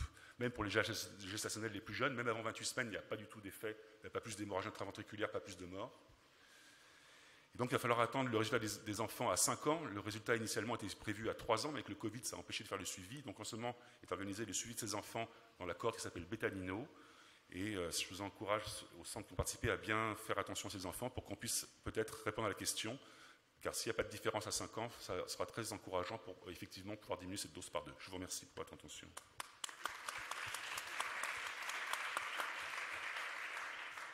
Merci Thomas. Encore félicitations pour cet essai. Très bel essai, pas simple. Je crois qu'on tu avais déjà eu la question lors des topos précédents, mais du coup, les indications de surfactants, elles étaient homogènes en fonction des centres ou pas? Alors, évidemment, une des remarques critiques qu'on peut faire à cet essai, c'est qu'on ait choisi comme critère de jugement principal quelque chose qui est lié aux pratiques. Le problème, c'est que lorsque vous demandez aux néonatologistes de vous définir ce que c'est qu'un syndrome de détresse respiratoire sévère, ils vous parlent de critères cliniques, de critères radiologiques, de critères gazométriques, de critères d'oxymétrie, et en fait, ils ne sont pas tellement d'accord entre eux tellement. Et donc, ça n'aurait pas été plus simple, et surtout, comme on devait monitorer en continu ce critère de jugement principal avec une analyse intermédiaire toutes les 300 femmes, parce qu'on avait une crainte importante d'être délétère pour la santé des enfants, on était très inquiets quand même. Enfin, moi, je fais le mariole, là, mais quand on a commencé l'essai, je me dis, si au bout de 600 femmes, il y a plus de morts, plus d'hémorragie intraventriculaire, on arrête. Et donc, il fallait qu'on monitore ça au fur et à mesure. Et donc, on monitorait ça au fur et à mesure. Et c'est pour ça qu'on a choisi quelque chose de simple à monitorer, qui était, est-ce qu'ils ont reçu du surfactant ou pas du surfactant pour le critère de jugement principal. Par ailleurs, il y a des guidelines qui sont très précis de la Société européenne de médecine des néonatologistes qui ont des critères très stricts pour donner du surfactant intratrachéal. Et donc, normalement, je n'ai pas fait d'analyse par centre. Je pourrais le faire pour voir s'il y a des grosses variabilités. Mais normalement, ces critères sont bien respectés.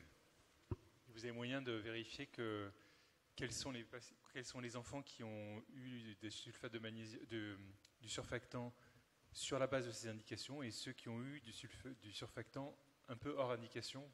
Vous avez moyen de les avoir, celles-là, ou pas? On pourra, donc, comme c'était dans les 48 premières heures de vie, il y aura sans doute des différences de pratique sur des gens qui ont essayé de faire de la ventilation non invasive en salle et de monter l'enfant en réa, et ensuite qui aura une dégradation secondaire, qui vont donner du surfactant à 12 heures, 24 heures de vie, par rapport à ceux qui auront mis tout de suite en salle de naissance. Ça, on peut le voir. Ensuite, les indications véritables sur la sévérité. On a l'IFiO2 à 2 heures de vie, mais on n'a pas l'IFiO2 en salle de travail pour savoir. Voilà, ça, on ne pourra pas le faire. Juste, je me permets, j'en profite. D'abord, bravo. En plus, vraiment, c'est un travail magnifique. Hein. Vraiment, j'insiste là-dessus. Toujours ces essais de non-infériorité, c'est une tuerie. C'est terminé. On ne peut jamais conclure que c'est non-inférieur. Alors, autre petit point quand même, c'est que maintenant on dit le petit P paye comme pirate. C'est-à-dire qu'il faut l'oublier, quoi. Ce qui compte, c'est vraiment l'intervalle de confiance. Et on voit bien qu'il est quand même assez réduit, cet intervalle de confiance. S'il existe une différence, elle n'est pas très grande. Ça, on a le droit de le dire. C'est quoi ta conviction? Moi, ma conviction profonde, c'est qu'on pourrait diminuer la dose, hein, bien sûr. Mais je ne me permettrai pas de le dire, tant que ce n'est pas confirmé par d'autres essais. Je suis le premier à dire, quand je fais des RPC, que ce n'est pas sur la base d'un essai qu'on va changer les pratiques. Donc il y a un autre essai qui est en cours au Canada et en Australie. On leur a donné notre protocole, ils reproduisent exactement ce qu'on a fait. Ça a commencé en décembre dernier, ils en ont pour 3 ou 4 ans d'inclusion. Donc on est en 2022, ils auront fini en 2026. En 2027-2028, on aura un résultat. Et surtout, les Canadiens, contrairement à nous, vont suivre tous les enfants. Et les effets, ce qui est dommage dans bêta-dose, c'est qu'on va suivre les enfants que les nés avant 32 semaines, ceux chez qui on pense que c'est possiblement délétère d'avoir diminué la dose de corticoïdes. Mais on ne suit pas les enfants de 32 et 41 ou 42 semaines, qui sont nés entre 32 et 41 semaines, chez qui sans doute c'est bénéfique d'avoir réduit les corticoïdes. Alors que les Canadiens, eux, pourront peut-être montrer qu'il n'y a pas de différence pour les moins de 32, mais que c'est bénéfique d'avoir diminué la dose de corticoïdes pour ceux qui sont nés à terme. Voilà, donc ça on ne pourra pas le montrer, eux ils pourront le faire, parce qu'eux ils savent suivre les enfants longtemps, comme ils l'ont montré dans les essais MAX. Sur les corticoïdes répétés à 5 ans, ils avaient 86% de suivi à 5 ans dans leurs essais. Et voilà. Quand on voit qu'à 5 ans, dans VIPage 2, on a 60% de suivi, on est assez inquiet. Et là, on doit dire que ça ne démarre pas hyper bien pour Bétanino. Donc si vous pouvez, dans vos centres, rappeler à vos néonatologistes de faire un effort, c'est bien. Et tu ne peux pas avoir un financement pour le suivi de ces enfants, justement, qui sont nés à terme avec précorticoïdes? Le problème, c'est qu'en réalité, depuis le départ, le suivi est mal. Il aurait fallu que ce soit pensé dès le début, que les femmes soient revues avec leurs enfants à 1 an, ou à contacter à 6 mois, revues à 1 an pour qu'une relation se crée, et qu'ensuite, une relation tous les ans, ou tous les 2 ans. Et en fait, ce n'est pas ce qui s'est passé. Donc il y a heureusement des réseaux de médecine périnatale qui fonctionnent parfois très très bien dans certaines régions, et qui, eux, ont l'habitude de suivre les enfants comme ça. D'autres, ce n'est pas le cas. En Ile-de-France particulièrement, c'est un peu le bazar. Et donc, il y avait pas mal de perdus de vue, des parents qui ont déménagé, qui ont changé de portable, donc il y a des adresses email qui sont plus valides. Et donc, quand le fil est coupé, le fil est coupé. Donc, on est en train de demander si on peut appeler les généralistes pour avoir des changements d'adresse, des trucs. Enfin bon, c'est complexe. Donc, quand c'est pas anticipé depuis le début, c'est irrattrapable. Et là, on est à 5 ans plus tard, c'est mort. Une question, et puis on va passer au topo suivant. Moi, j'avais une question, parce que du coup, vous avez exclu volontairement les grossesses gémellaires, et je voulais savoir si plus tard vous les étudierez ou pas du tout, parce que nous, dans notre centre, on fait souvent double cure sur les grossesses gémellaires, et du coup, je voulais savoir si on pourrait tendre à les réduire ou pas, et du coup, est-ce qu'il est prévu que vous les étudiez? Il n'y a même pas d'essai, si je ne dis pas de bêtises, il n'y a pas d'essai spécifique sur l'efficacité des corticoïdes chez les gémellaires. Donc, ça devrait être fait d'ailleurs, ça, contre placebo. Enfin, c'est provocateur. Non, mais je suis sérieux, parce que le risque ratio n'est pas du tout le même. Hein. Il est à 0,87, 0,88 dans les méta-analyses, et la barre supérieure, elle a 1,02, 1,03, c'est pas significatif. Hein. Et on le fait quand même, bien sûr. Mais il n'y a pas de preuve absolue que ça marche chez les jumeaux. C'est pour ça que je n'ai pas voulu polluer non plus. On aurait pu montrer qu'il n'y avait pas de différence grâce au fait qu'on avait inclus des jumeaux. Ça aurait amoindri la différence potentiellement observable de mettre les jumeaux dans l'essai. Donc moi, j'ai voulu prendre que des singletons pour être sûr que s'il n'y avait pas de différence, il n'y en avait vraiment pas. Si j'avais mis des gémellaires, on aurait pu dire, mais oui, mais c'est parce que vous avez mis des gémellaires, et on sait que ça marche moins bien chez elles, et donc vous diminuez le niveau de risque, et donc vous avez plus de facilité à montrer une non-différence. Voilà, c'est pour ça que j'ai pas pris les gémellaires. Et donc les Canadiens, eux, incluent les gémellaires dans leur essai. Alors c'est vrai que pour les moins de 32 semaines, ça représente une part plus importante de la prématurité que proportionnellement. Donc il risque d'avoir pas mal d'enfants de gémellaires dans les moins de 32. On va voir si c'est différent ou pas différent. Je pense que ça ne doit pas être différent. Mais j'ai aucun argument pour dire ça, donc je peux absolument rien dire pour les gémellaires. Ça, voilà. Les essais randomisés sur les corticoïdes, une cure, ont inclus des gémellaires et des singletons, mais quand on fait des analyses en sous-groupe, il n'y a pas de preuve véritable et solide que ça marche chez les gémellaires comme ça marche chez les singletons. Chez les singletons, c'est sûr que ça marche. Je donne des corticoïdes tous les jours à nos jumeaux, hein, je vous rassure. Oui, non, mais en fait, ma question, c'est de savoir justement quelle dose il faudrait pour les gémellaires pour qu'il y ait la même utilité que chez les singletons. Alors,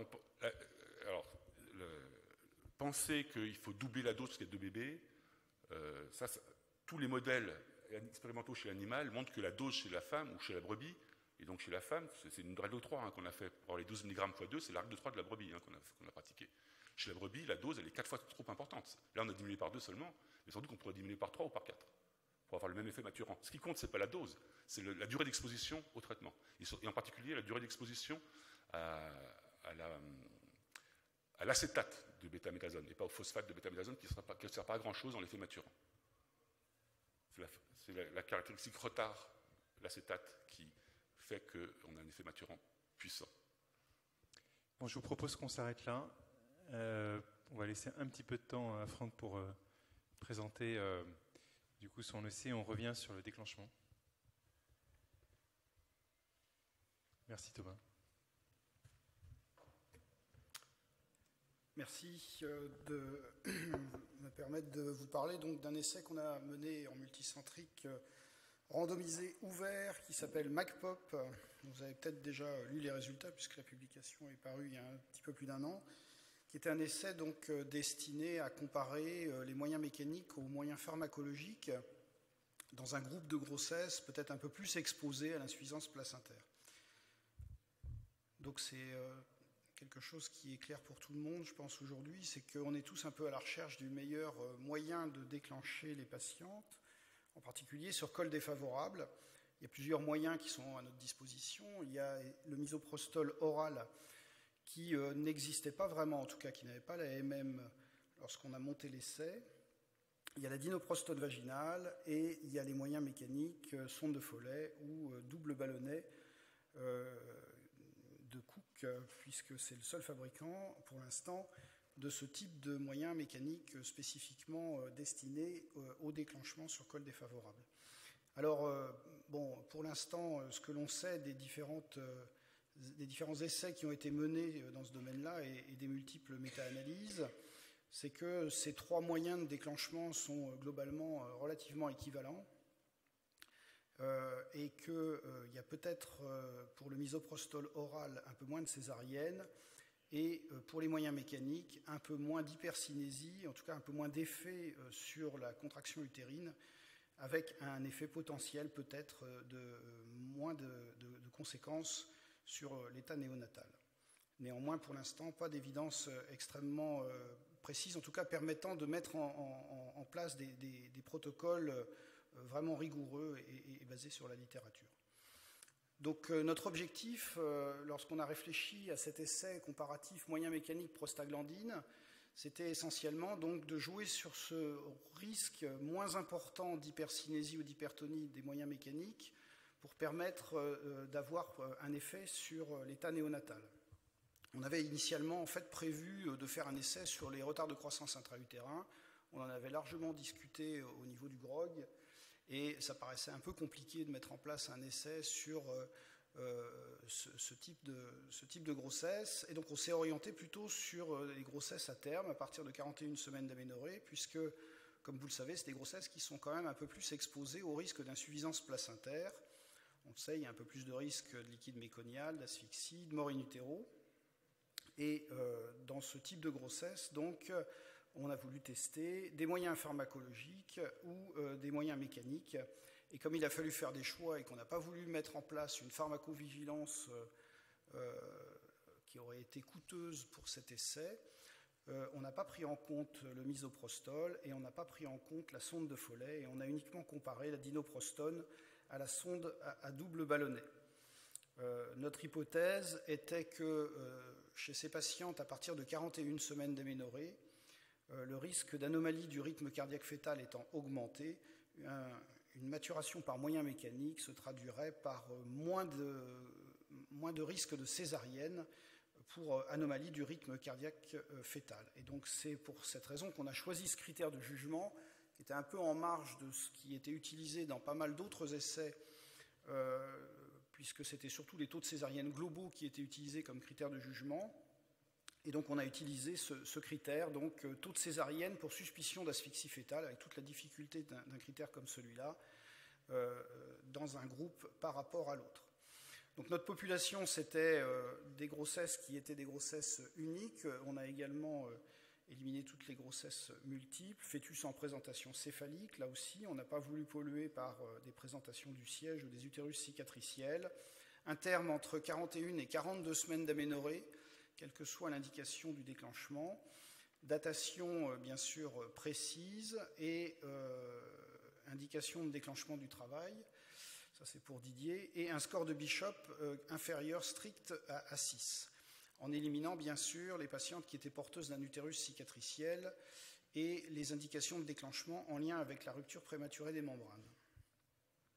Donc c'est un essai évidemment qui est ouvert, puisque on utilise un moyen pharmacologique dans un bras et un moyen mécanique dans l'autre. Les patientes étaient inclus au plus proche de la randomisation, avec donc dans le groupe intervention la mise en place d'un ballonnet de Cook qui était laissé pendant jusqu'à 24 heures, et dans l'autre groupe une maturation cervicale par Propès dont l'efficacité pouvait être attendue également sur 24 heures. Et donc les patientes étaient, quel que soit le score de Bishop, déclenchées le lendemain, donc à H24, par de l'ocytocine si elles n'étaient pas rentrées en travail dans l'intervalle entre 0 et 24 heures. Notre critère de jugement, donc, c'était le taux de césarienne pour suspicion d'asphyxie fœtale. Donc ça, c'est effectivement un critère de jugement qui peut paraître un peu compliqué à mettre en place. Et donc, on a voulu mettre une certaine rigueur dans ce critère de jugement avec un comité d'adjudication en aveugle du bras de randomisation. Ça signifie quoi, ça ? Ça signifie qu'on a pris 3 experts de la lecture du rythme cardiaque fœtal et qu'on les a fait évaluer les rythmes cardiaques fœtales de toutes les patientes qui ont eu une césarienne, quel que soit le bras, donc en aveugle, avec un consensus pas forcément obtenu au premier, mais toujours obtenu au deuxième tour entre ces 3 experts. Et la question posée était, l'indication principale de la césarienne était-elle une anomalie du rythme cardiaque fœtal, ou en tout cas un état fœtal non satisfaisant. Notre hypothèse de départ, on avait pris en compte les chiffres de l'étude de Nocéter, de Thomas, qui avait démontré un pourcentage de césarienne pour anomalie du rythme cardiaque fœtal aux alentours de 17%, et donc on a pris l'hypothèse d'un abaissement de 17 à 12% du taux de césarienne, ce qui nous faisait, avec le calcul d'effectifs, la nécessité d'inclure 1220 femmes. Évidemment, il y avait des critères de jugement secondaire, en particulier des critères qui étaient liés à l'accouchement et à la morbidité et maternelle et néonatale. Voilà le flowchart de l'essai. Donc 1220 femmes ont été incluses, avec 610 patientes par bras, quelques erreurs d'allocation, comme dans tout essai randomisé, 10 dans un bras, 13 dans l'autre, ce qui fait qu'ont pu recevoir le traitement dans le bras déclenchement mécanique 600 patientes, 597 dans le bras d'inoprostone vaginal. L'analyse a été une analyse en intention de traiter, comme on l'avait défini dans le protocole. Donc on a comparé 607 femmes dans le groupe mécanique et 609 dans le groupe d'inoprostone vaginal. Donc voilà les caractéristiques des patientes à la randomisation. Donc on voit qu'il y a une proportion quand même relativement importante de patientes nullipares, plus de 60% de patientes nullipares, avec des patientes qui étaient nos patientes classiques en fait de maternité, avec des obésités 18% dans un bras, 16,8% dans l'autre, un taux de tabagisme aux alentours de 15%, et un certain nombre d'indications, donc puisqu'on a pris en compte des déclenchements à partir du terme de 41 semaines d'aménorrhée, étaient des déclenchements qui n'étaient pas évidemment liés uniquement au terme des patientes, mais également à d'autres indications, et en particulier ce qui apparaît comme le second critère d'indication du déclenchement le plus important, c'est les oligoamnios ou les baisses des mouvements actifs fœtaux. Il y a quelques diabètes, mais ils ne sont pas très très importants, et il y a quelques demandes maternelles, donc ça plaira un petit peu moins à Didier sûrement, mais on n'en a que 10 dans un bras, 8 dans l'autre. Alors les résultats sont négatif, comme vous pouvez le constater. Dans le bras déclenchement mécanique, on a eu 5,8%, donc après relecture des tracés et après analyse par le comité d'adjudication. 5,8% de patientes ont été césarisées dans le groupe mécanique pour suspicion d'anomalie du rythme cardiaque fœtal, suspicion d'asphyxie fœtale, et 5,3% dans le groupe pharmacologique, différence qui n'est pas significative et différence qui est surtout bien en dessous de notre hypothèse de départ. Je vous rappelle qu'on avait émis l'hypothèse qui aurait aux alentours de 17% de césarienne pour anomalie du rythme cardiaque fœtal, donc on est bien en dessous. Et si on regarde le taux de césarienne global, qui était un critère de jugement secondaire, dans un groupe par rapport à l'autre, il n'y a pas de différence significative non plus. Donc notre essai est négatif. On a, comme dans beaucoup d'essais qui comparent les déclenchements, les maturations mécaniques par rapport aux maturations pharmacologiques, un peu moins de patientes, enfin même moitié moins de patientes qui accouchent dans les 24 heures, une nécessité d'utiliser de l'ocytocine beaucoup plus importante dans le bras de déclenchement mécanique, 83% versus 59% dans le bras déclenchement par dinoprostone vaginal, et également, comme cela a été démontré dans tous les essais comparatifs du même type, beaucoup moins d'hyperstimulation utérine, 1,2% dans le bras déclenchement mécanique, par rapport à 6,4% dans le bras déclenchement par dinoprostone vaginal. On voit qu'on a également eu l'utilisation d'une tocolyse en cours de travail dans moitié moins des cas dans le groupe déclenchement mécanique, 6,4% dans le bras déclenchement pharmacologique, 3,5% dans le bras déclenchement mécanique, ce qui en fait correspond la plupart du temps à des tocolyses qui ont été utilisées pendant la période d'utilisation du syntocinon dans le bras de déclenchement mécanique. Et puis des anomalies quand même du rythme cardiaque fœtal avant adjudication qui étaient également avec une différence significative, mais là du coup on s'est basé simplement sur le déclaratif des différentes équipes. Et comme je vous le disais, notre critère de jugement était un critère de jugement après adjudication. Sur le plan de la morbidité néonatale, on n'a pas de différence significative entre les deux bras dans tous les critères qui ont été analysés, qu'il s'agisse des critères habituels de la définition d'une asphyxie périnatale, donc un score d'Apgar inférieur à 7 à 5 minutes, un pH inférieur à 7, pas plus également de détresse respiratoire dans un groupe par rapport à l'autre, et une asphyxie néonatale, en tout cas diagnostiquée sur les critères habituels dans le groupe déclenchement mécanique, et 2 dans le groupe déclenchement pharmacologique. En matière de morbidité maternelle, pas de différence non plus significative. Ça, c'est quelque chose qui aussi apparaît dans pas mal d'études, en particulier les craintes qui existaient au début des années d'utilisation des déclenchements mécaniques sur l'infection, qu'elle soit intrapartum ou postpartum. Il n'y a pas de différence significative entre les deux groupes. Et bien évidemment, on ne comprendrait pas pourquoi il y aurait plus de déchirures périnéales de degré 3 et 4 dans un groupe par rapport à l'autre. Il n'y a pas de différence significative. Donc en pratique, essai négatif, pas de différence observée dans le taux de césarienne pour asphyxie, quelle que soit la méthode de maturation qui a été utilisée, après 41 semaines. La particularité, donc, c'est que la plupart, en fait, dans le groupe déclenchement par ballonnet intra-utérin, sont essentiellement, en fait, des césariennes qui ont eu lieu pendant la période d'utilisation du syntocinon. Et on sait qu'on utilise 2 fois plus souvent de syntocinon dans ce bras par rapport à l'autre. C'est un peu la même problématique que pour les utérus cicatriciels où on utilise des ballonnets. Il n'y a pas de rupture pendant la période d'utilisation des ballonnets, mais la plupart des ruptures utérines qui surviennent quand même sur l'utérus cicatriciel quand on déclenche avec des ballonnets, c'est quand on utilise le syntocinon.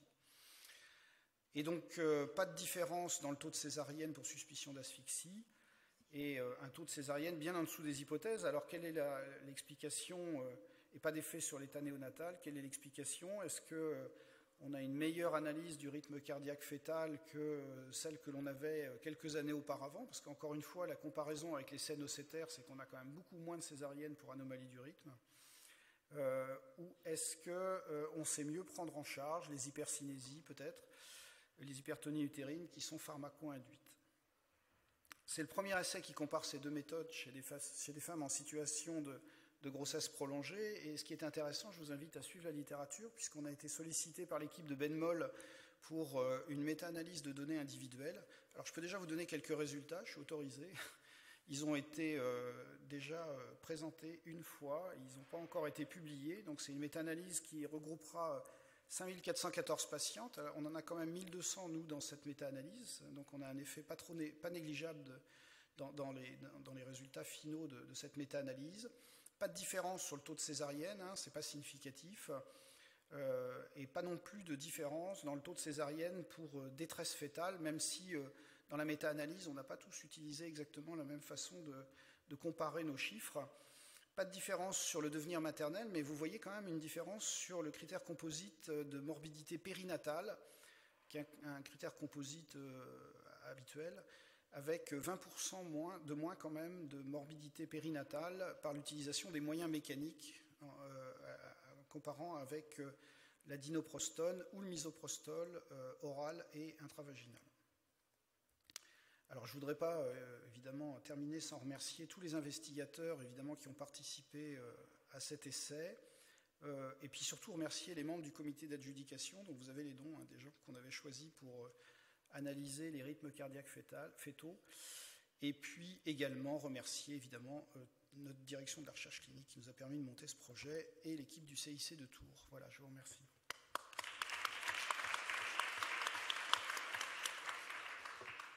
Est-ce qu'il y a des questions dans la salle? Oui. S'il y en a d'autres, vous pouvez lever la main, il y a un deuxième micro qui va... Merci. Je voulais juste te demander sur le plan du protocole, au moment où vous mettez le syntocinon dans le groupe ballonnet, vous retirez le ballonnet avant ou le ballonnet reste en place? Oui, le ballonnet, on avait fait le choix de retirer le ballonnet. Parce que, à travers notre expérience, qui commence à être assez longue maintenant, on a vraiment l'impression d'une synergie entre le double ballonnet et le syntocinon. Et comme tu l'as montré, effectivement, on est quasiment systématiquement amené à utiliser du synto. Et donc, partant de là, on introduit le synto très tôt, 2-3 heures après la mise en place du ballonnet, avec un effet synergie qui nous paraît vraiment intéressant sur le plan de l'efficacité du déclenchement lui-même. On a monté cet essai en 2016, on l'a démarré en 2017, fin 2017. On a eu la chance d'avoir des inclusions qui ont dépassé nos espérances, puisqu'on était au-dessus de la courbe des inclusions théoriques. Donc on a pu terminer cet essai en 2 ans. Et à l'époque, on n'avait pas encore vraiment les papiers qui montrent effectivement l'effet synergique entre moyens mécaniques et synto, et également avec prostaglandine orale en association. Donc non, on avait fait un choix qu'on n'a pas changé en cours d'essai. Et maintenant, vous faites comment? Maintenant, on utilise beaucoup plus l'association ballonnet-synto, effectivement. Il y a une question au fond. Oui, quand vous parlez de tocolyse, vous pouvez préciser exactement comment vous faites la tocolyse? Alors, on avait laissé le choix aux équipes de faire la tocolyse qu'ils voulaient, en fait. Il n'y a pas de protocole précis, on n'avait pas donné de protocole précis, ni de produit précis à utiliser. Il y a des équipes qui utilisent, enfin, il y a rares équipes qui continuent à utiliser un bêta-mimétique. Il y a des équipes qui utilisent des dérivés nitrés. Enfin, c'était toute tocolyse prise en compte dans l'essai. Sur un épisode d'hypertonie. Et là aussi, c'est pareil, c'était vraiment laissé à l'appréciation des équipes. On n'avait pas donné, dans le protocole de l'étude, il n'y avait pas de modalité précise de réalisation de cette tocolyse quand elle était considérée nécessaire. Est-ce que vous avez regardé le temps d'occupation de salle entre les deux groupes? Alors, c'est quelque chose qu'on est en train de faire là, justement maintenant, parce qu'effectivement, on est confronté de plus en plus à des difficultés. En 2017-2018, ce n'était pas encore vraiment le cas. On n'avait pas encore cette surcharge de nos salles de naissance. Et du coup, c'est quelque chose qu'on va sortir, effectivement. Mais pour l'instant, je n'ai pas de chiffres, donc je ne peux pas dire. Une question là? Oui, juste. Est-ce que vous avez regardé du coup le taux de césarienne pour anomalie du rythme qui avait été noté anomalie du rythme par l'opérateur par rapport aux experts? Alors oui, il y a une divergence, effectivement. Il y a une divergence, ce qui montre bien que c'est un critère de jugement qui avait été largement critiqué dans l'analyse de ce critère de jugement. Dans la mise en place de ce critère de jugement, on avait beaucoup discuté. Sans comité d'adjudication, ça paraissait quand même un critère pas un critère dur qui permettait de démarrer cet essai. La différence, elle est quand même d'à peu près 5% à peu près dans chacun des groupes entre le taux considéré par les experts après adjudication et le taux avant. On a 5% de moins à peu près. Et c'était pas significativement différent dans ce cas-là? Non plus. Il n'y a pas de différence significative non plus. En se disant que dans la vraie vie, effectivement, peut-être que non, ça ne marche pas.